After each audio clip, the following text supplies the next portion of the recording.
ABUKV, let's come together to learn.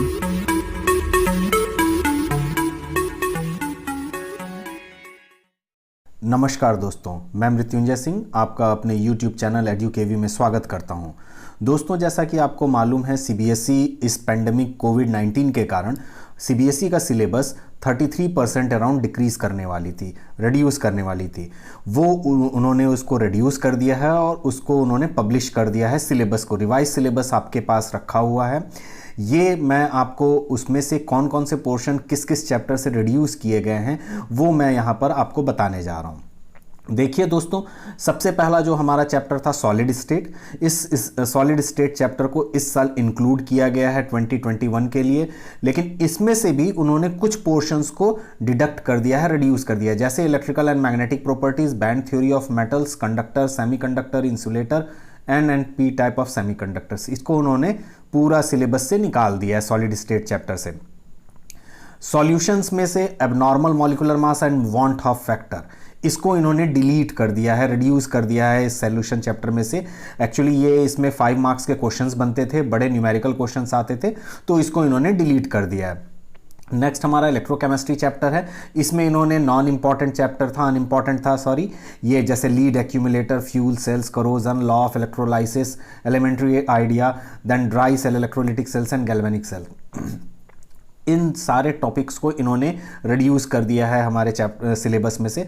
Then हमारे chemical kinetics chapter 4 में से इन्होंने कोलिजन थ्योरी को हटा दिया है, ठीक है। ये एक्टिवेशन एनर्जी एंड अर्हेनियस इक्वेशन, ये एक्चुअली लास्ट के पॉइंट्स थे, उनको उन्होंने रिप्लेस कर दिया है, सॉरी रिड्यूस कर दिया है, यहाँ से इस सिलेबस में से हटा दिया है।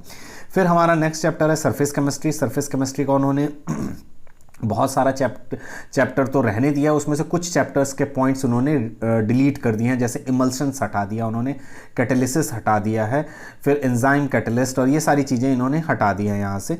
नेक्स्ट हमारा है वो general principles of processes and isolation of elements, general principles and processes of isolation of elements, ये पूरी की पूरी यूनिट इन्होंने डिलीट कर दी है। ये हमारा एक्सट्रैक्शन से संबंधित था, कई सारे इसमें इंपॉर्टेंट पॉइंट्स भी थे, लेकिन फिर भी ये बाकी की अपेक्षा लेस इंपॉर्टेंट था, इसलिए इन्होंने इसको हटा दिया है। और फिर में कुछ टिपिकल पॉइंट्स थे, जैसे लिंगम डायग्राम था, कुछ इस तरह की चीज़ें थी जिसे इन्होंने डिलीट कर दिया है। नेक्स्ट हमारा जो है वो है P block element, inorganic part में से। ये जो पी ब्लॉक एलिमेंट है, इसमें उन्होंने बहुत सारा चीज़ हटाया है, जैसे हमारा फॉस्फीन का प्रिपरेशन, सल्फ्यूरिक एसिड का प्रिपरेशन एंड प्रॉपर्टीज़, फिर इंडस्ट्रियल मैन्युफैक्चर हमारा जो प्रोसेस है, जैसे oxides of nitrogen, phosphorus, allotropic forms, compounds of phosphorus, preparation and properties of halides and oxo acids, ये सारे के सारे इन्होंने सिलेबस में से अपने हटा दिए हैं। एक चीज़ और ध्यान देने की है, ये जो इन्होंने हटाया है वो इस तरीके से हटाया है कि एक पूरा पोर्शन होता है इस पूरे सिलेबस का, वो उन्होंने रिड्यूस कर दिया है, हटा दिया है। फिर है हमारा D and F block element, उसमें उन्होंने chemical reactivity of lanthanoid, actinoid, उनकी electronic configuration, oxidation state, comparison, फिर इनकी प्रॉपर्टीज़ KMnO4 की, K2Cr2O7 की, ये सारी की सारी सिलेबस में से हटा दिया उन्होंने, सिर्फ जनरल इंफॉर्मेशन रखा है इनका डी और एफ ब्लॉक एलिमेंट्स का। नेक्स्ट हमारा है कोऑर्डिनेशन कंपाउंड्स। कोऑर्डिनेशन कंपाउंड्स में से अगेन उन्होंने जो एक बेसिक आइडिया था वो रहने दिया है। फिर उन्होंने structure and isomerism, importance of coordination compounds in qualitative extraction of metals and biological system, ये जो भी इनके एप्लीकेशन वाइज क्वेश्चंस थे वो उन्होंने हटा दिया है, रिड्यूस कर दिया है सिलेबस में से। नेक्स्ट हमारा पॉइंट है वो है haloalkanes and haloarenes. ये जो haloalkanes and haloarenes हैं, ये इन्होंने इसमें से uses and environmental effects of dichloromethane, trichloromethane, tetrachloromethane, iodoform, freons and DDT, इसको जो भी हमारा कॉमन जनरलाइज्ड वो था सिलेबस में पॉइंट्स थे, उनको हटाया है सिर्फ। जैसे अल्कोहल, फिनॉल्स एंड ईथर्स में से उन्होंने स्पेशल रेफरेंस टू मिथेनॉल और इथेनॉल, इसी को हटा दिया, इनके यूजेस को हटा दिया है। नेक्स्ट हमारा है aldehyde, ketones and carboxylic acid, ये हमारा एज इट इज़ रह गया है, इसमें से कोई चेंज नहीं किया है उन्होंने, नो चेंज। ये चैप्टर बहुत इंपॉर्टेंट है, aldehyde, ketones and carboxylic acid, इसे इन्होंने नो चेंज रखा है, ये एज इट इज़ है, लास्ट ईयर की तरह ही है। फिर उसके बाद हमारा आता है अमीन्स। अमीन्स में इन्होंने diazonium salts, preparation, chemical reactions and importance of synthetic organic chemistry, ये इन्होंने रिड्यूस कर दिया है, डिलीट कर दिया है। इस पोर्शन को इन्होंने डिलीट कर दिया है। नेक्स्ट हमारा जो पोर्शन इन्होंने डिलीट किया है वो है हमारा बायोमॉलिक्यूल्स। बायोमॉलिक्यूल्स एक्चुअली उसका भी कुछ पोर्शन ही इन्होंने डिलीट किया है। बहुत सारा वो हम 11th में भी पढ़ते हैं इसको, एक्चुअली ये बायोलॉजी में पोर्शन आता है, इसलिए इन्होंने इसमें से मेजर पोर्शन को उन्होंने डिलीट कर दिया। जैसे ऑलिगोसैकेराइड्स, पॉलीसैकेराइड्स हटा दिया इन्होंने, इंपॉर्टेंस ऑफ कार्बोहाइड्रेट हटा दिया, वाइटामिन्स हटा दिए, एंजाइम्स हटा दिए, हार्मोन्स हटा दिए, ये सारे के सारे इन्होंने पूरे सिलेबस में से ये रिड्यूस कर दिया है उन्होंने। नेक्स्ट हमारा है पॉलीमर्स, एंटायर चैप्टर रिलीज इन्होंने डिलीट कर दिया, और केमिस्ट्री इन एवरीडे लाइफ, ये भी एंटायर चैप्टर इन्होंने डिलीट कर दिया। तो आपको ओवरऑल एक आइडिया लग गया कि किस चैप्टर में से कौन से पोर्शन इन्होंने डिलीट किए। और ये जो भी एक बहुत ही रैशनल थिंकिंग से किया गया है, हर चैप्टर्स के वो पॉइंट्स हटाए गए हैं जो कि या तो यूज़ हैं या फिर थोड़े से कॉम्प्लिकेटेड हैं या फिर कोई जनरलाइज टॉपिक है। उन्होंने कोई भी इंपॉर्टेंट टॉपिक जो कि बोर्ड एग्ज़ाम के अलावा कॉम्पिटिटिव एग्ज़ाम में आने वाले होते हैं उनको रिप्लेस किया नहीं है उन्होंने, या उनको रिड्यूस नहीं किया है उन्होंने। प्रैक्टिकल के केस में आप देखेंगे तो प्रैक्टिकल के केस में भी आप देखिए इन्होंने डिलीट कर दिया है। जैसे सरफेस केमिस्ट्री के जो पोर्शंस थे उनको डिलीट कर दिया, फिर एक लायोफोबिक और लायोफिलिक सॉल्यूशन था, सॉल था, फिर starch, egg albumin, gum, lyophobic sol था, aluminium hydroxide, ferric hydroxide, arsenious sulphide, ये पूरा इन्होंने डिलीट कर दिया है। फिर dialysis of sol prepared in an above, इसमें जो डायलिसिस प्रोसेस था उसको हटा दिया। फिर उन्होंने रोल ऑफ इमल्सिफाइंग एजेंट्स को हटा दिया। फिर बी सेकंड वाले में ये सरफेस केमिस्ट्री से रिलेटेड थे ये तीन। अब आता है केमिकल काइनेटिक्स। केमिकल काइनेटिक्स में उन्होंने effect of concentration and temperature on the rate of reaction between sodium thiosulphate and hydrochloric acid, इसको इन्होंने डिलीट कर दिया है। फिर study of reaction rates of any one of the following, इसको इन्होंने डिलीट कर दिया है। और जैसे ये है reaction of iodide ion with hydrogen peroxide at room temperature using different concentration of iodide ions, ये इन्होंने डिलीट कर दिया है। फिर reaction between potassium iodide and sodium sulphide using starch solution as an indicator, that is clock reaction, इसको इन्होंने delete कर दिया है। फिर थर्मोकेमिस्ट्री से रिलेटेड हमारे कौन से enthalpy of dissolution of copper sulphate and potassium nitrate, इसको डिलीट किया। फिर enthalpy of neutralisation of strong acid and strong base, इसको इन्होंने डिलीट किया। फिर determination of enthalpy change during interaction, hydrogen bond formation between acetone and chloroform, ये सारे topic different ये थर्ड कैटेगरी था थर्मोकेमिस्ट्री का, उसमें ये 3 पॉइंट्स उन्होंने डिलीट कर दिए हैं।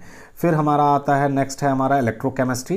इलेक्ट्रोकेमिस्ट्री से रिलेटेड जैसे कि हमारा वेरिएशन ऑफ सेल पोटेंशियल निकालने का था with change to the concentration of electrolyte at room temperature, ये इन्होंने डिलीट कर दिया। फिर हमारा आता है प्रिपरेशन ऑफ ऑर्गेनिक कंपाउंड जैसे एसिटिनलाइड, डाइबेंजल एसीटोन, पैरानाइट्रो एसिटिनलाइड और एनिलीन येलो और 2-नेफ्थॉल एनिलीन डाई, इन्होंने एनिलीन डाई, इन सबों को इन्होंने डिलीट कर दिया है। ये हमारे प्रैक्टिकल के उसमें भी पूछे नहीं जाएंगे और ये नहीं आएगा अगली साल, तो ये आपको ध्यान रखना है ये सारी चीज़ें। तो आई होप आपको ये समझ में आया होगा कि सिलेबस में क्या क्या रिड्यूस हुआ है। इसके अलावा मैं आपको इसका एग्ज़ाम का जो स्कीम है वो बताना चाह रहा हूँ। ये जो एग्ज़ाम का स्कीम है आप ज़रा ध्यान से देख लीजिए, ये है इनके क्वेश्चन पेपर का पैटर्न, ये क्वेश्चन पेपर का डिज़ाइन है उनका। आप ये समझिए कि ये जो क्वेश्चन पेपर है वो इसके 2 पार्ट होंगे, पार्ट ए और बी। इसके पार्ट ए में ऑब्जेक्टिव टाइप क्वेश्चंस होंगे, OMR या कंप्यूटर बेस्ड टेस्ट भी हो सकता है उसको रैशनलाइज करने के लिए, और इसके अंदर MCQ आएंगे या फिर रीजन और एसेशन के क्वेश्चन आएंगे जैसे इस साल आए थे। MCQ और रीजनिंग के क्वेश्चन जो होंगे रीजन और एसेशन के होंगे वो हमारे टोटल फॉर्मेट में केस बेस्ड भी हो सकते हैं, सोर्स बेस्ड भी हो सकता है और इंटीग्रेटेड क्वेश्चंस भी हो सकते हैं। यानी कि आप उसको तैयार 1 बाय 1 लाइन पढ़ के जाएंगे तब आपको समझ में आएगा कि कौन सा क्वेश्चन क्या करना है। नेक्स्ट है हमारा पार्ट बी। पार्ट बी के अंदर हमारा देखिए सब्जेक्टिव और डिस्क्रिप्टिव टाइप के टेस्ट होंगे जिसमें कुछ 1 वर्ड 1 लाइन 2 लाइन और 100 वर्ड 200 वर्ड्स के जो क्वेश्चंस होंगे उनके आंसर्स लिखने होंगे हमें, ठीक है।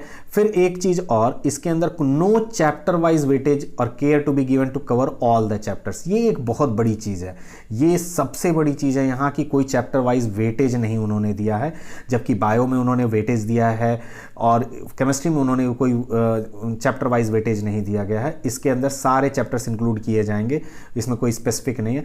और सुटेबल इंटरनल वेरिएशंस दिया जाता है, 33% चॉइस होते हैं, वो इनको दिया जाएगा ए और बी में भी, ठीक है। अब हम देखते हैं इसके ऑब्जेक्टिव पेपर के टाइप के पेपर कैसे होंगे। जैसे देखिए, अगर मान लीजिए ऑब्जेक्टिव पेपर यानी पार्ट ए वाला पोर्शन है वो 50% आएगा। 50% मतलब 35 मार्क्स का, और 35 मार्क्स का आएगा डिस्क्रिप्टिव पेपर।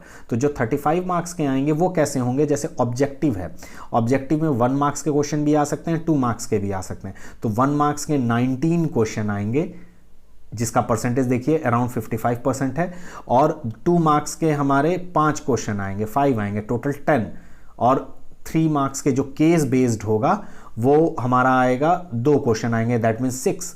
तो ये हमारा कितना हो गया, 29 और 6 35, और ये टोटल हमारा इस 35 को उन्होंने ब्रेक किया इतने परसेंटेज में, यानी 1 मार्क्स वाले 55, फिर ये 28.57 और 17.14%।